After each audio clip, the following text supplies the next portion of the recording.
Hi everyone, thank you so much for joining me today. This is Kathy, and I have a fairly quick and easy card using the Sunflower Daisy set from Altenew. I've had this stamp set for a while and I finally decided to break it out and use it, and I thought it would be fun to do more of a fall color palette than the bright yellow daisy type. So I started out with stamping the first layer of the large daisy using Peach Bellini ink from My Favorite Things. Then I stamped the small daisy using Coral Crush ink, also from My Favorite Things. And for the second layer, for the large daisy, because there are actually 4 layers to that flower, I decided to use my stamp positioner because I'm going to double stamp the second layer using the same Peach Bellini ink. And as you overstamp and overstamp, it'll get darker and darker.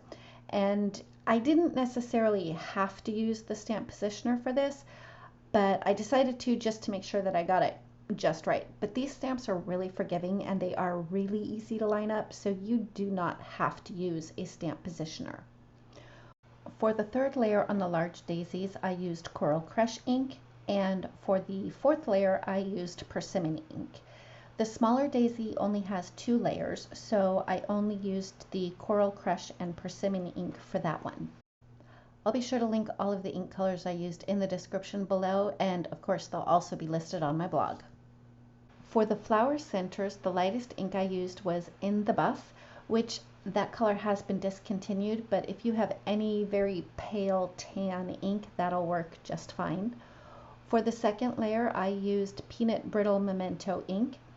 And for the top layer of the flower centers, I used Dark Chocolate Altenew ink. And I did stamp a lot more flowers, and you'll see in a second here that I stamped a whole lot more leaves than I needed, but I figure better to have too many than not enough, and those pieces that I ended up not using for this card, I just tucked them in my storage pocket with my stamps, so I already have them stamped and cut out so that I could make a card quickly in the future if I need to. So after I was done stamping all of the flowers, I moved on to stamping out a whole bunch of leaves. And you'll see I just kind of did random leaves, but I stayed with the same colors. I thought that by stamping the leaves in the same colors as the flower centers, that it would definitely give the card more of a fall feel, instead of using green ink. I mean, I kind of thought about using like more olivey greens, but in the end decided to stay with the same inks that I used for the flower centers.